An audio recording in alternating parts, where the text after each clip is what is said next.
उसी से मिले हैं और उनको अवगत कराया गया है कि अगर इस तरह का कृत्य कहीं भी संज्ञान में आया तो समाजवादी पार्टी का एक कार्यकर्ता रोड पर उतरकर सरकार के खिलाफ और अधिकारियों के खिलाफ ईंट से ईंट बजाने का काम करेगा। हम लोग पीछे नहीं हटने वाले हैं। हर तरह की लड़ाई लड़ने के लिए समाजवादी पार्टी के कार्यकर्ता सक्षम है और लड़ा जाएगा। एक भी अगर इस तरह की शिकायत मिली कि जबरदस्ती फार्म 7 भर के वोट काटा गया है तो ठीक नहीं होगा। और मैं बीएलओ साथियों से भी कहना चाहता हूँ कि तमाम बीएलओ साथी इस बात का ध्यान दें कि सत्ता के दबाव में आके, प्रशासन के दबाव में आना हुआ है, क्या कुछ था?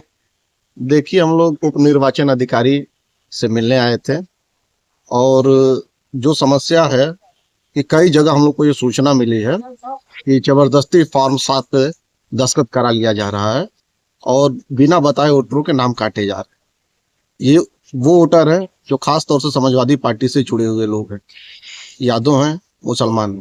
इनके बाहुलता वाले गांव में फॉर्म 7 का दुरुपयोग करने की सूचना हमको मिली है।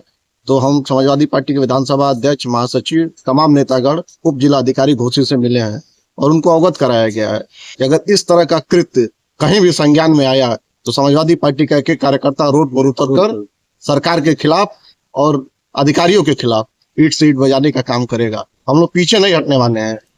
हर तरह की लड़ाई लड़ने के लिए समाजवादी पार्टी के कार्यकर्ता सक्षम है और लड़ा जाएगा। एक भी अगर इस तरह की शिकायत मिली कि जबरदस्ती फार्म 7 भर के वोट काटा गया है तो ठीक नहीं होगा। और मैं बीएलओ साथियों से भी कहना चाहता हूँ कि तमाम बीएलओ साथी इस बात का ध्यान दें कि सत्ता के दबाव में आके, प्रशासन के दबाव में आके अनैतिक कृत्य न करें, क्योंकि अगर संज्ञान में मामला आया तो एफआईआर होगा और एफआईआर होगा तो ये सरकार के बड़े अधिकारी और ये सरकार के जो लोग हैं ये आपको बचा नहीं पाएंगे। इसलिए चुनाव आयोग की गरिमा को बरकरार रखिए और जो सही है, जो संवैधानिक चीजें हैं, संविधान के हिसाब से काम करिए और किसी का फर्जी वोट आप न काटिए। घोसी विधानसभा किस इलाके में ऐसी सूचना मिली आपको? जहां मुस्लिम बाहुल्य इलाके और जो पार्टी के वोटर है यादव बाहुल्य इलाकों में इस तरह की सूचना आ रही है। क्या आश्वासन मिला है? उप जिलाधिकारी ने कहा है कि अगर इस तरह की कहीं भी सूचना आएगी तो बीएलओ पे एफआईआर होगा और बस हम लोग को संज्ञान में डालना है।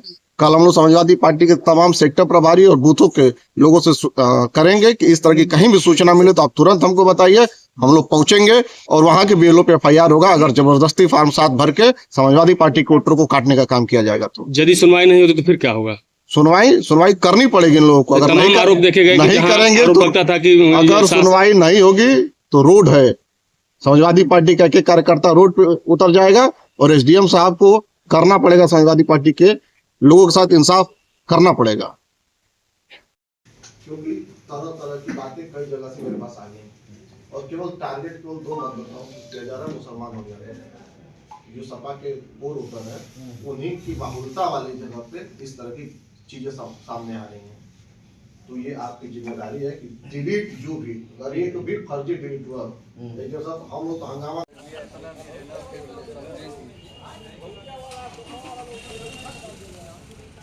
और धीरे धीरे